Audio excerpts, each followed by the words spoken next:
Thank you. Thank you to both Saad and Anne for a couple of great presentations and in a very short period of time. So we've got several questions in the chat, so maybe I'll start working through them and ask you to answer them. First question I'll start with is for Saad. The question came in from a listener is, what is the best way to address fear specifically related to the speed at which the SARS-CoV-2 vaccine or vaccines are being developed? So, you know, there's a general concern about any new vaccine, but there's such an emphasis on the velocity. What are ways we can address or speak to concerns about that specifically as the public watches this happen? That's a really good and pertinent question. I think we start by ensuring and by insisting on making sure that these vaccines are developed using mainstream pathways. And that's what's been happening in terms of most of the mainstream products that are out there. That's not uniformly so, and therefore people have been vociferous about sort of following the right and full-on process. It is entirely okay and appropriate and necessary to find efficiencies, not deficiencies, efficiencies in the process and speeding up the vaccine development timeline by making the process more efficient rather than skipping critical steps. I'll give you an example. So we believe the mainstream vaccine community believes that phase 3 trials are a cornerstone of evaluating efficacy and safety in the population. And one way, and often the sample sizes are collected, are calculated based on the number of events that happen in the intervention arm versus control arm. One way to have that kind of a sample size is to have a decent period, a follow-up period of, so that, you know, there is a natural probability kicks in and there's a possibility of collecting those events. Another way of doing that is to have these massive trials so that the number is so much that you have this propensity of getting it. And that's what's happening in the phase 3 trial. It's usually it would be a year-long trial for this kind of an approach. Now they are finding efficiencies. So the actual quality of information hasn't changed, but the efficiency has gained us time. So if that continues to happen, we should insist that happens. But that continues to happen, we should communicate that in those terms, that why and how they are fast. So that's the communication approach. Starts with the good process, and then ends with or continues with communicating that the corners are not being cut, but the car is driving fast because the need is to get there quickly. Great, thank you. Next question is for Anne. Anne, a question came in. A big challenge is many countries do not have detailed facility strategies for name-based tracking of children who may have missed their schedules in the last 5 to 6 months. So on a countrywide and on facility level, can you speak to suggestions or options in order to document or to effectively do this tracking for kids who need catch-up vaccinations? So Laura, that's a great question, and also very, very pertinent for how do we record, how do we understand, and how can we best then serve and give the right immunization schedule for a child that might come later on and be delayed in its different vaccination schedule. What we're trying to do very strongly is promote the home-based records. I mean, it's very tempting to say, let's all find a digital solution. But many, and for a long time, have tried to find that magic bullet of an electronic immunization registry that could be, fantastic for everyone. It's not just working. Let's just get the basics right. The census, home-based records, the recording and the value of that instrument in the eyes of the public, to keep it, come with it to the health services, etc. In the COVID-19 pandemic and with the new vaccines coming up, we have actually an even stronger challenge, I think, because we will be reaching, in the first instances, another, it's not the regular child immunization, EPI clientele. It's really about healthcare workers. It's about social workers, 3%, which will be probably allocated in all populations at the same time, and then up to 20%, which is the high-risk groups and the elderly. And there, traditionally, we're actually worse. We don't have the good instruments. We're bad at recording. We're bad at following up. And I hope that maybe with these new and very fast probable implementation to stop the pandemic, that we will get those recordings and systems in place in maybe a fast track. Great, thank you, Anne. Let me ask you a next follow-up question, Anne, another question that came in. As we're talking about catch-up vaccination processes, can you talk a little bit about the data that exists for accelerated or catch-up vaccination schedules? In other words, as we're accelerating that catch-up process, the information, the data that exists or has been studied about giving vaccines more quickly and multiple vaccines at the same time as you're catching up? Well, it's generally proved and safe to give many vaccines at the same time, even both live attenuated and other vaccines at the same time. The human body is fantastic in being able to respond to many antigens at the same time. It's not that.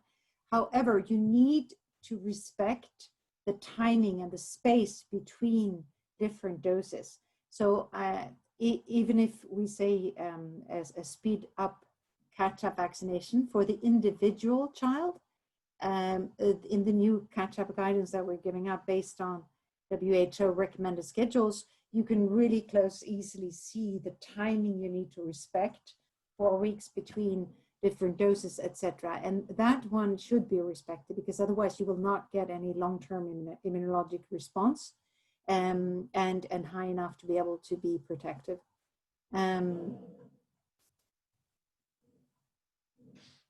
Great, thank you, Anne.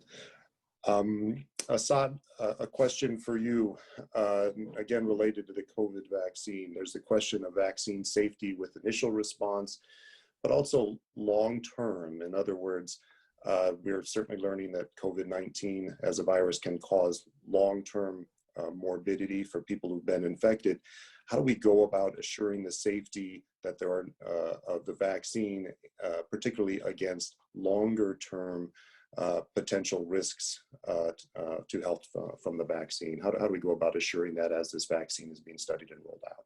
So there's several ways. So that's one of the reasons why trials are this large, that to have a good denominator, to have confidence to start rolling out the program. One of the other things that would be essential, I believe, would be to make sure that the data from individual trials can be pooled. There are vaccine-specific adverse events, but also there are things that are common to the vaccination principle itself around a different,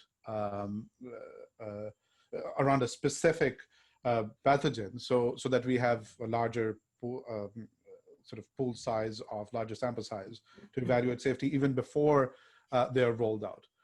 But then it's extremely important to have systems of the post-marketing surveillance systems to continuously evaluate the safety of these vaccines. So there are two things that are happening, or there's several things that are happening. Within the US, I know that systems like the Vaccine Safety Data Link, which is a large link database, which covers a substantial proportion of the US population, that's an HMO-based network run by the CDC, is gearing up for this. They're looking at background rates to see what is the background rates of events that you look for even before the vaccine is rolled out, so that you can judiciously look at additional risk. Then we have, and then FDA-run Sentinel project is also likely to get involved with evaluating post-marketing post-marketing safety of COVID-19 vaccines as they are rolled out.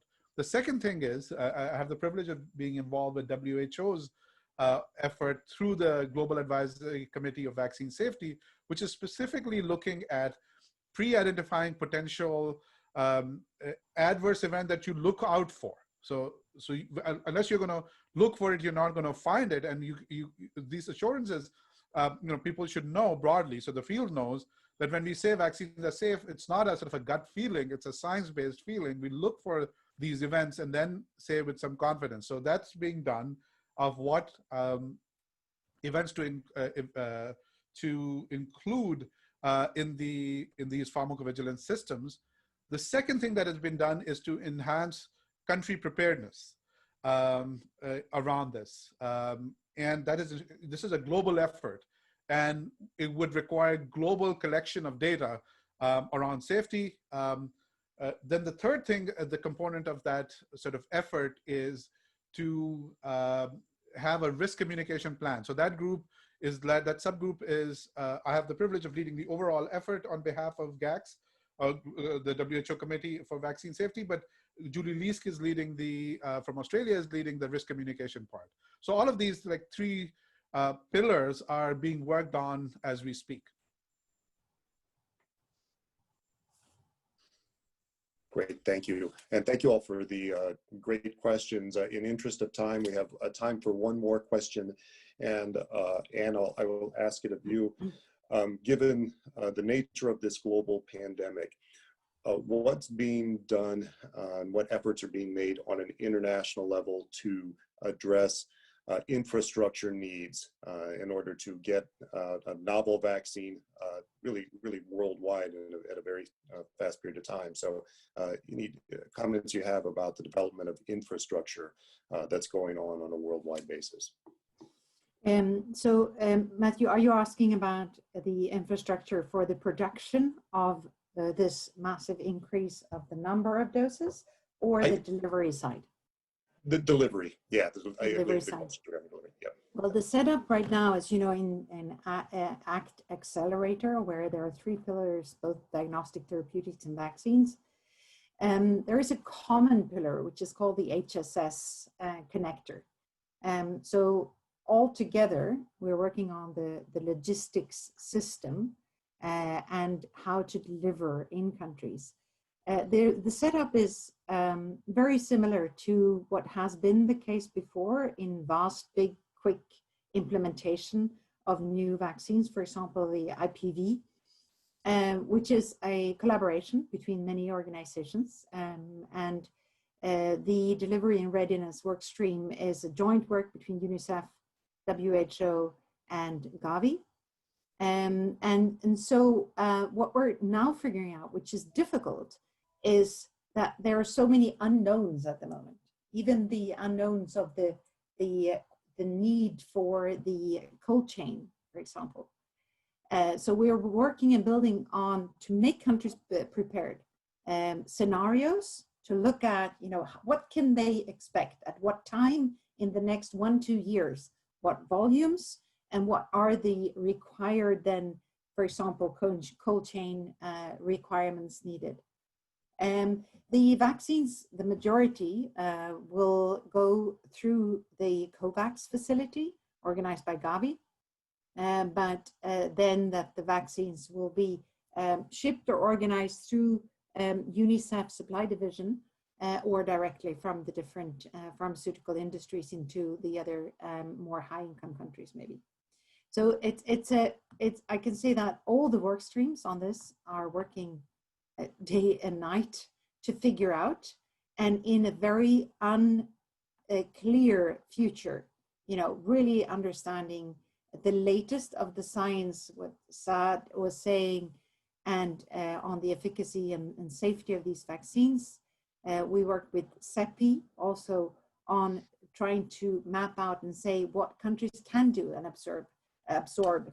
There were ideas of having 200 doses pouches with new equipment, which we think that they have left now to probably be supplying the 20-dose vials rather in most of the vaccines that are coming up.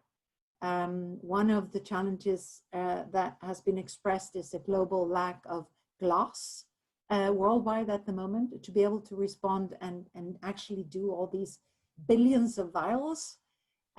So on many fronts, CEPI and all the organizations organized in the COVAX pillar are thinking, tweaking, responding, looking at scenarios and trying to adapt to every new knowledge that we get. And keep, of course, regions and countries up to date with that so that they can be ready. What we're working on now and profiling particularly is a country readiness checklist, which should be with the latest update, so that countries really can map out what are their different target groups and what time they need to be ready and with what, etc. So soon that will be released to all countries. All the regions have also set up their own regional COVID vaccine working groups to support and adapt the global guidance according to need in each region. Great, thank you, Anne. And Saad, do you have any comments to add to that as well? Yeah, just very briefly. So Anne very sort of appropriately and eloquently described the global preparedness. The rubber meets the road at the country level, and focusing on the US, I think as a country we need to focus on an immunization delivery plan. We have never vaccinated adults, even in the US, in numbers, not just a recommendation, in numbers that would be needed to have an equitable level of protection throughout our communities that would be needed for this program. So we need to have focus. It's the ordinary that often hampers the exceptional. So it wouldn't be, if we have a bottleneck, the bottleneck will not be, so in testing, the bottleneck wasn't in the PCR technology. It wasn't in identifying the fancy machines and the primers. The bottlenecks were in turnaround time, the availability and the scaling up of those tests, etc. So the time to start preparing for a mass vaccination campaign at the country level, including the US, was March 1. That's when we should have started, because that's how much time it takes to do any program if you have an early 2021 deadline. So if we, I know that there are efforts happening at various pockets, but we need to, as a country, post-haste, set up a national adult vaccination program around COVID-19. No pressure. Well, great. Well, we're right at the hour here, so I want to, or a couple minutes past, I want to thank both Saad and Anne for two excellent presentations. And I will now turn it over to the moderator for the next session, Dr. Noni McDonald.